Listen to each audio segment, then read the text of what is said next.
Magandang araw po sa inyong lahat. Bago natin simulan ang kwento, ay muli ko lang pong hihilingin sa inyong mga mabubuting puso na pumindot ng like at mag-comment na rin ng kahit present man lang. Siguro naman hindi yun magdudulot sa inyo ng malaking perwisyo, di ba? Pindutin na habang nakikinig.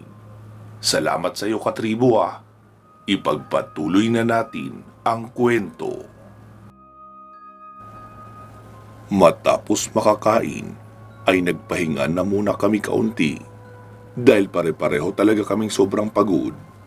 Mabuti nga at malapad ang toldang aking pinagpahigaan kay Rosalia, kaya doon na rin kami ni Tingting natulog.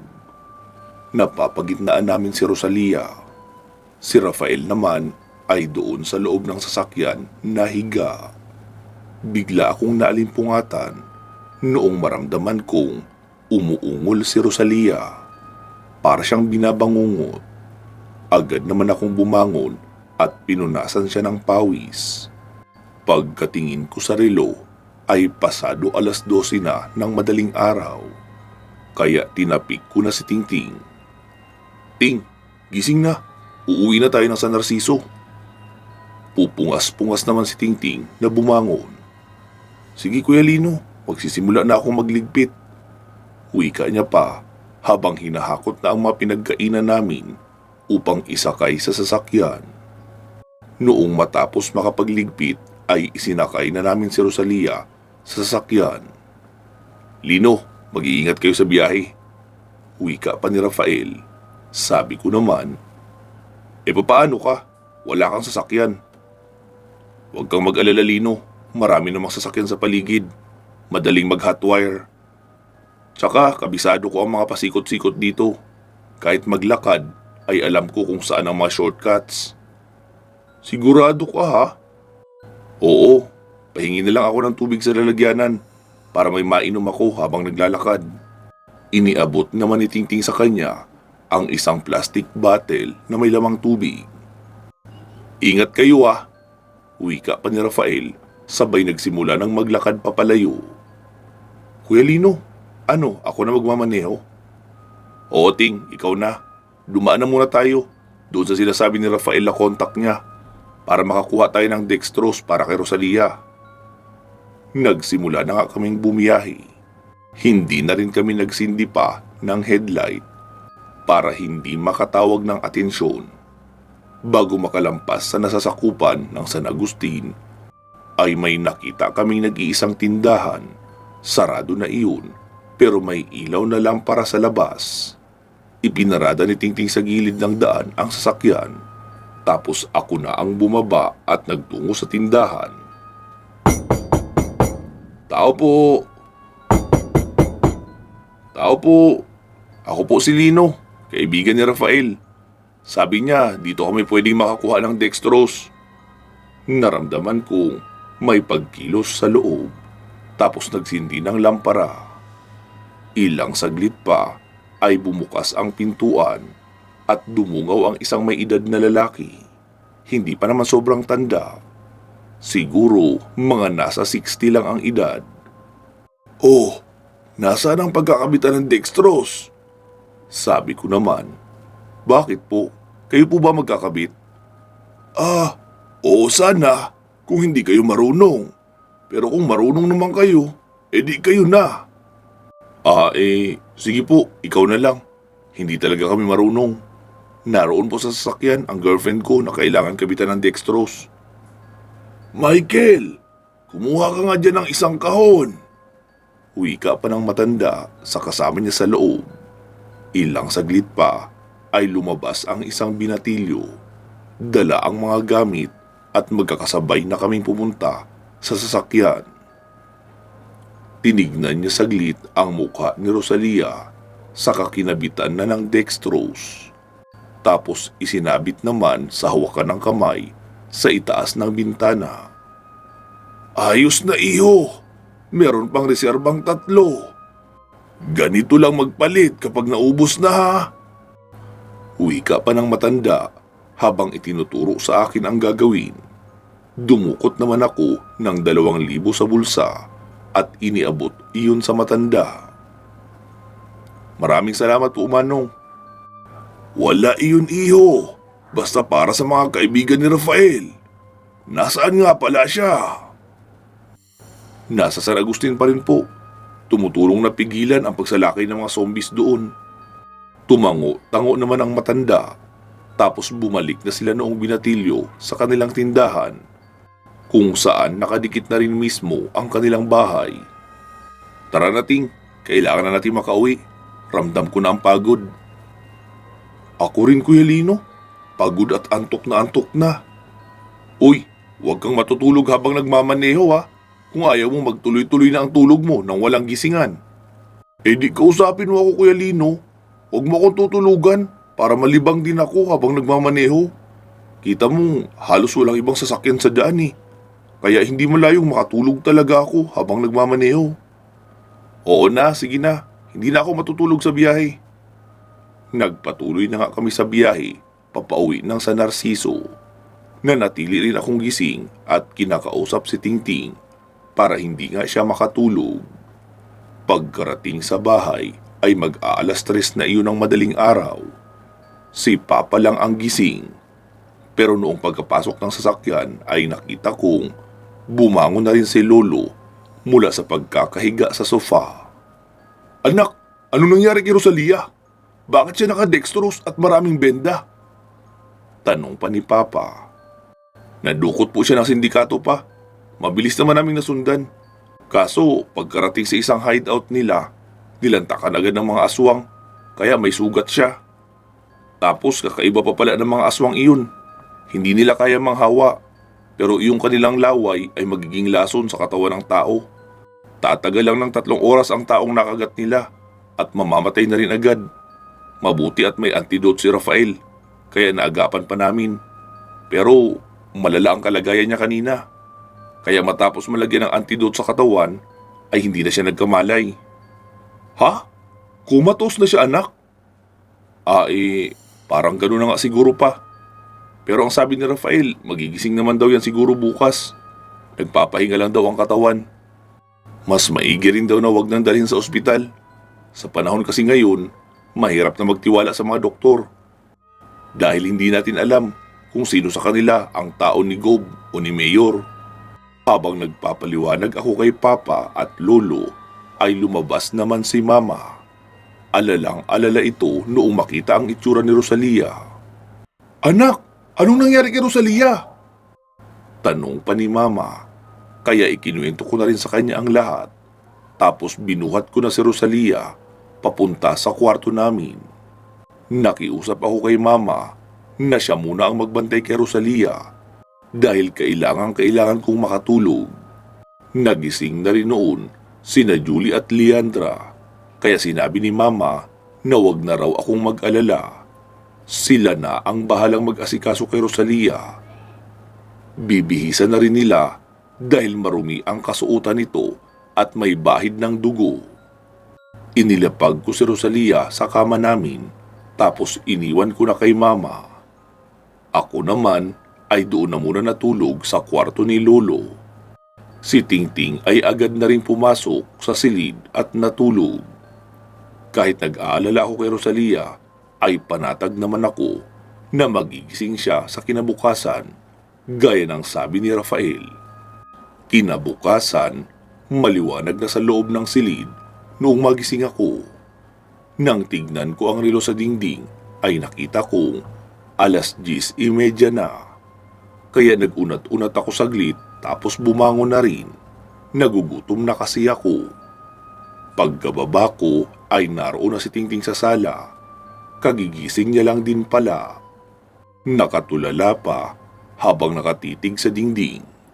Sabi ko naman, "Uy, anong nangyayari sa'yo?" Dahan-dahan naman siyang lumingon at sumagot. "Naisip ko lang ang mga nangyari kahapon, Kuya Lino. Hindi ko akalaing magagawa nilang makuha si Rosalia habang naroon lang din naman ako sa malapit. Kasalanan ko lahat ng nangyari kay Rosalia." "Ano ka ba? Tigil-tigilan mo ngayang paninisi sa sarili mo. Mabuti nga ka mo at hindi mo iyon namalayan. Dahil kung namalayan mo at nakapanglaban ka, baka itinumba ka na rin nila agad. Mabuti sana kung handa ka dahil makakalaban ka ng patas. Pero sa sitwasyong hindi ka handa, ay wala kang magagawa. Mapapahamak ka lang din. Kaya huwag mo sisihin ang sarili mo. Tara na sa kusina, kumain na muna tayo. Nagugutom na ako eh. Uwi ka ako pa sa kanya, sabay tapik sa balikat. Mabilis naman siyang sumunod noong maglakad ako papuntang kusina. Kuya Lino, kakain na kayo? Tanong pa ni Leandra. Oo sana. May makakain na ba? Oo naman. Kanina pa nagpahanda si Tita Sally ng pang-almusal nyo. Dahil siguradong gutom raw kayo. Umupo na muna kayo sa lamesa. Ipapainit ko lang ang mga pagkain. Sige Leandra, salamat. Sagot ko pa rito. Dahil sa naroon lang din naman sa lamesa ang kape, asukal at creamer. Kaya ako na ang nagtimpla ng kape namin ni Tingting. Ilang saglit pa ay inilapag na ni Leandra ang ulam sa harapan namin.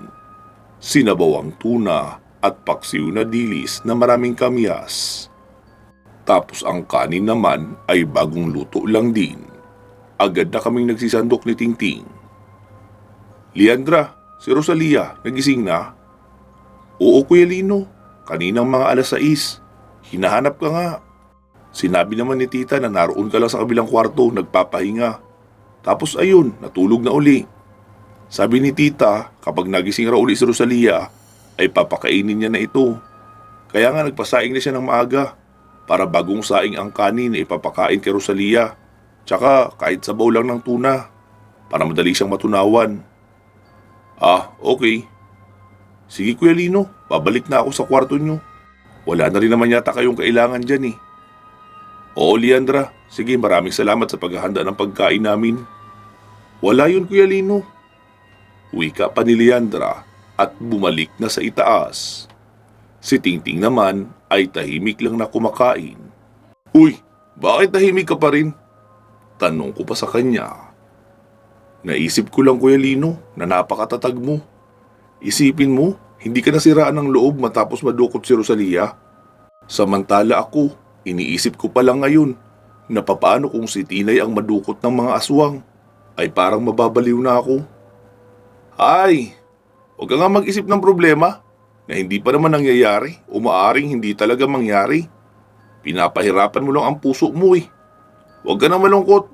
Bukas o sa makalawa, uuwi muna tayo sa inyo para mabawasan niya ang pagkamis mo kay Tinay. Tutal, nagpapagaling pa lang din naman si Rosalia. Mamayang gabi ay magruronda muna tayo dito. Baka meron na namang mga aswang na pakalat-kalat eh. Tapos matutulog tayo ng kalahating araw bukas. After lunch, aalis na tayo. Para bago pa lumubog ang araw ay naroon na tayo sa inyo. Ano, ayos ba yun? Talaga Kuya Lino? Oo naman. Pero hindi tayo doon magtatagal ha. 2 gabi lang tayo roon. Isang gabi para mailabas mo ang pagkamis mo kay Tinay. Tapos isang gabi para magruronda tayo doon. Kailangan din nating masiguro na hindi pa pinamumugaran ng maraming aswang ang lugar nila doon. Dahil walang silbi ang kakaprotekta natin sa mga tao kung nasa peligro naman ang sarili nating mga pamilya. Ayos ka talaga magplano Kuya Lino. Maraming salamat ha. Masayang wika pa ni Tingting. Tapos bumanat na siya ng kain. Matapos namin makakain ay umakyat na muna ako upang alamin ang kalagayan ni Rosalia. Naroon sila Mama, Julie at Leandra na nagbabantay sa kanya. Ma, ako na muna ang magbabantay kay Rosalia. Baka meron po kayong mahalagang gagawin. Oh, sige anak, ikaw na muna dito. Kukumustahin ko lang ang kusina. Maliligo na rin muna ako. Wika pa ni Mama, tapos bumaba na siya. Nanatili naman sina Leandra at Julie na naglalaro lang ng games sa cellphone. Umupo ako sa tabi ni Rosalia, tapos hinawakan ko ang kamay nito.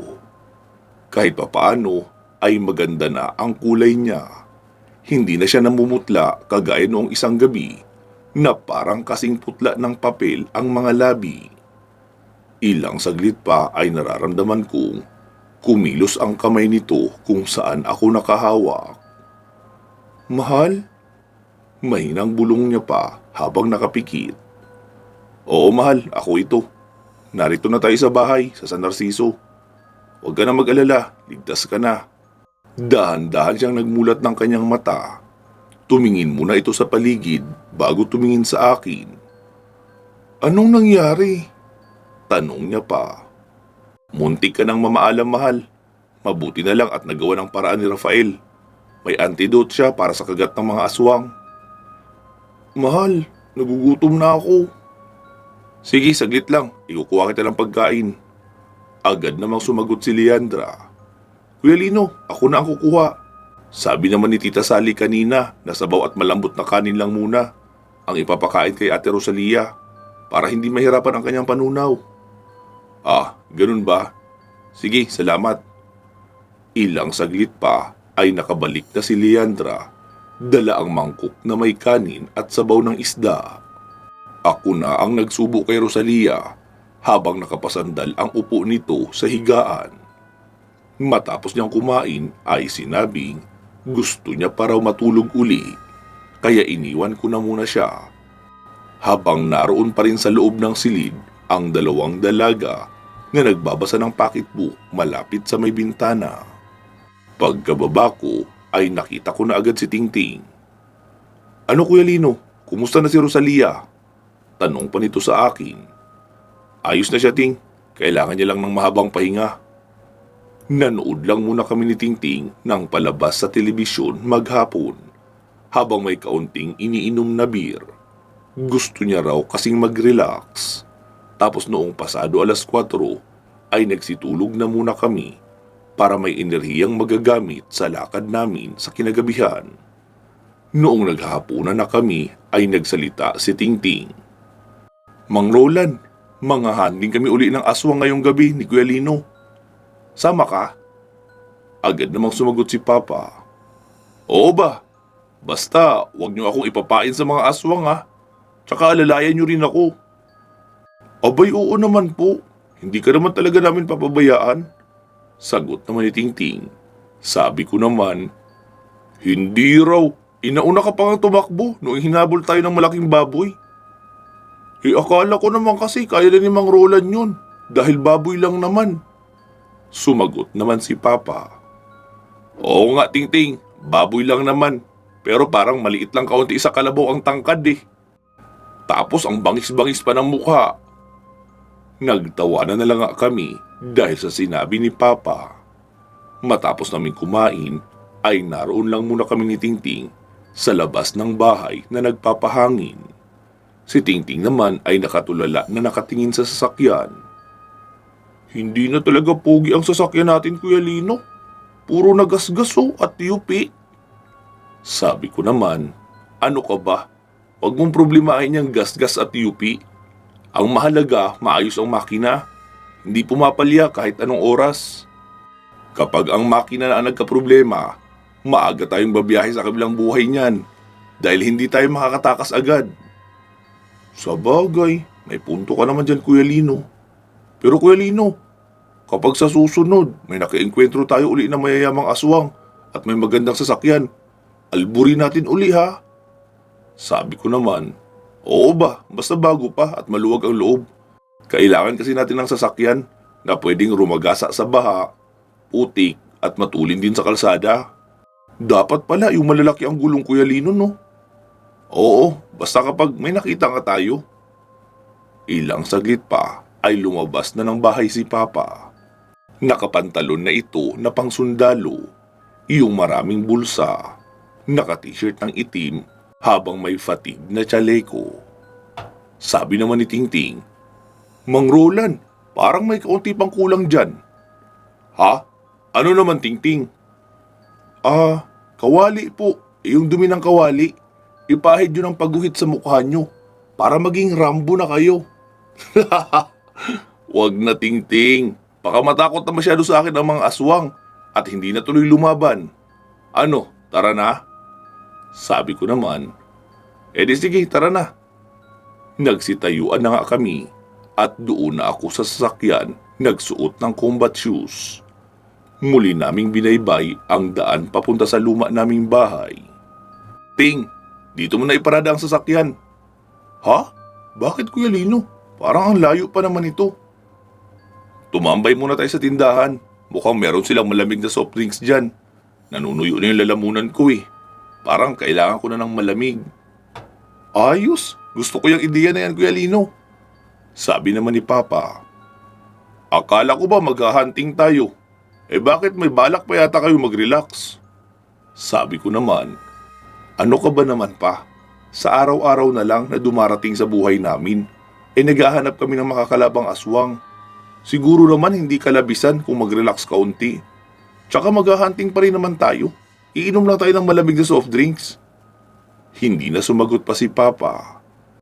Pagkabili namin ng tagi-isang soft drinks, ay ipinilagay na namin iyon sa plastic at nagsimula na kaming maglakad hanggang sa makarating kami sa bahaging mga palayan. May nakaparadang owner-type jeep doon habang may mga kalalakihan ang naroon din.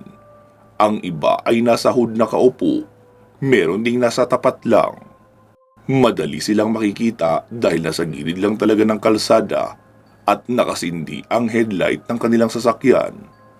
Sabi naman ni Papa, anong pinagagawa ng mga kabataang ito dito? Sabi naman ni Tingting, baka nagpapahangin lang po habang nagiinom. Alam mo naman, mga gawaing binata. Noong malapit na kami roon, ay lumipat kami sa kabilang gilid para hindi kami dumaan sa mismong malapit sa kanila. Pero nagsitayuan ang mga kalalakihan at lumipat din.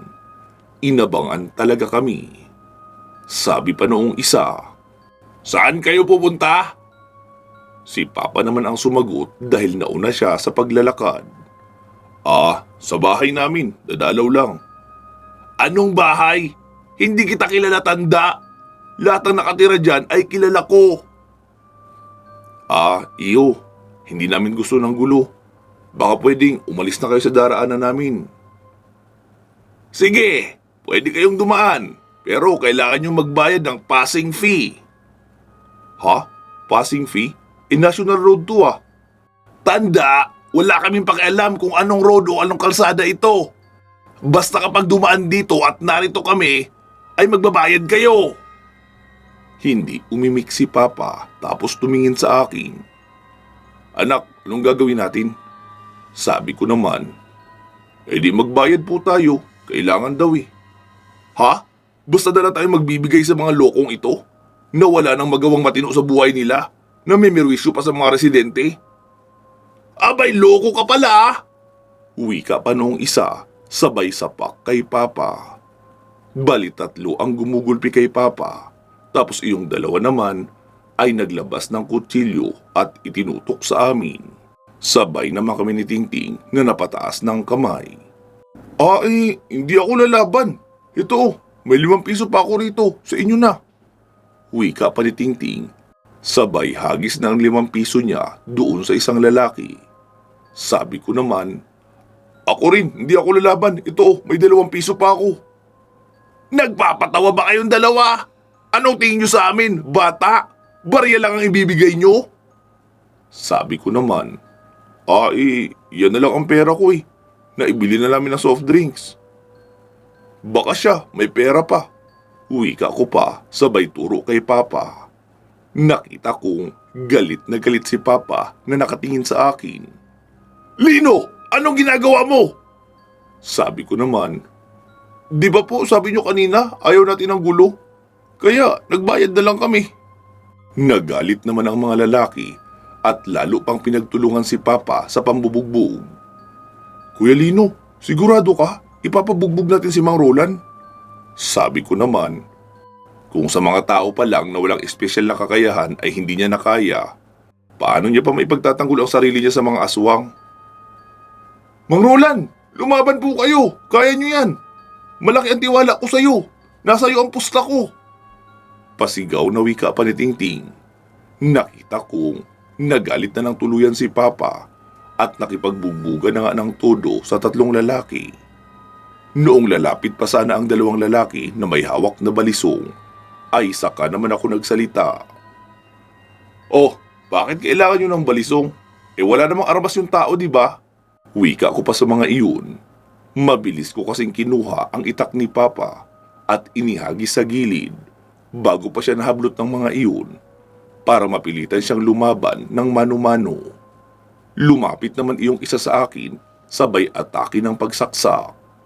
Mabilis ko iyong inikutan, sabay balik ng leeg at inihagis ko na sa may talahiban sa gilid. Sa bilis ng pangyayari ay hindi na iyon napansin ng mga kasama. Iyong isa naman na may hawak na balisong ay nagtuloy sa pagpunta kay Papa. "Pa! Yang isa may balisong!" Nakita kong nataranta bigla si Papa. Kami naman ni Tingting ay nakatayo lang. "Kuya Lino, mapipingot talaga tayo mamaya ni Aling Sally kapag nalaman niya ang ginawa natin kay Mang Roland." Panay na ang wasiwas ng balisong noong isa, habang nakasunod ang tatlo na mga walang armas. Sabi ko naman, "Sino ba kasi kayo sa tingin nyo?" Sabi naman nung isa, "Kami ang mga bagong siga dito!" Sumabat naman si Tingting, "Sino ang mga dating siga?" Hindi namin alam. Kaya ipapakita namin sa inyo ang bangis ng mga bagong siga." Sabi ko naman, "Kung siga ka talaga, bakit hindi mo ipakita ang bangis mo nang hindi gumagamit ng balisong? Ang sabihin mo, lampa ka rin. Kung wala kang hawak na armas, wala ka, talunan." "Anong sinabi mo?" Galit na wika pa noon at sumugod sa akin. Sabi ko naman, "Hoy, kayong tatlong itlog, tigilan nyo ang tatay ko. Manood kayo kung paano ko tatanggalan ng bayag ang lider nyo." Nahinto sa pagsugod kay Papa ang tatlo at nanood sa akin. Mabilis na sumugod ang lalaki, sabay saksak ng diretsyo. Kaunting pihit lang ang ginawa ko para hindi ako tamaan. Sabay malakas na sampal sa pisngi. Sa pabaliktad na kamay ang ginawa ko na nagpasubsob doon sa lupa. Muli iyong umikot pero pipilig-pilig ang ulo na halatang nahilo. Pagkasugod muli, ay itinaas ko ang kanyang kamay na may hawak na balisong. Sabay mabilis na suntok na nakakombinasyon. Lahat iyon ay sa katawan ko ipinatama. Sabay muling hakbang palihis at lumipat ako sa likuran noon. Panay ubo naman iyon at nahirapang huminga dahil sa sunod-sunod na suntok sa katawan na tinamo. "Mga ugok! Bakit kayo nanonood? Tulungan niyo ako!" Sigaw pa noong isa sa kanyang mga kasama, kaya napilitang umatake sa akin ang tatlo. Mabilis kong inilihis ang aking katawan, sabay tusok sa kanilang tagiliran gamit ang aking 2 fingers attack. Ang iba naman ay chop sa leeg gamit ang aking palad ang aking ginawa. Nag-uunahan sila sa pag-ubo at pare-parehong hirap huminga. Nagulat ako noong mapalingon ako sa kinakatayuan ni Tingting dahil wala na siya roon. Noong mapatingin naman ako sa may owner type jeep ay nakita kong nagliliyab na iyon. Sinunog na pala ni Tingting. Tawa naman ako ng tawa, sabay sabing, "Ano, gusto nyo pang lumaban? Uuwi na kayo. At mag-isip-isip na kayo kung paano nyo itatama ang inyong mga buhay. Kapag nakita pa namin kayo rito, kayo na ang isusunod naming sisilaban." Mabilis namang nagsitakbuhan ang apat. Si Papa naman ay nakasurot ang tingin sa akin habang papalapit. "Langya ka anak, ipinabugbog mo ako." Sabi niya pa na halatang masama ang loob. Sumagot naman ako, "Ano ka ba naman pa? Training mo yun? Ala ka naman tulungan kita agad. Hindi naman iyon mga aswang. Wala ring armas. Kailangan mo lang doon ang sarili mong lakas at meron ka naman noon, di ba?" Sabi niya naman, "Oo nga, meron nga. At meron din ako maraming pasa sa mukha dahil mabibilis din silang sumuntok. Kaya hindi ko na namamalayan kung sino ang sumusuntok sa akin." "Hindi pa rin po ba kayo nagpapaturo kay Lolo ng hand-to-hand combat? Kahit basic muna?" "Hindi pa anak eh." Di simulan nyo na po sa lalong madaling panahon. Kailangan nyo nang matuto sa laban. Kahit laban sa aswang o sa mga salbahing tao. Ang iba kasi ay nananamantala sa sitwasyon ngayon. Palibhasa walang nangangasiwa sa barangay ngayon ng maayos. Kaya akala nila ay pwede na nilang gawin ang lahat ng gusto nila, pati ang mangotong. Tara na po.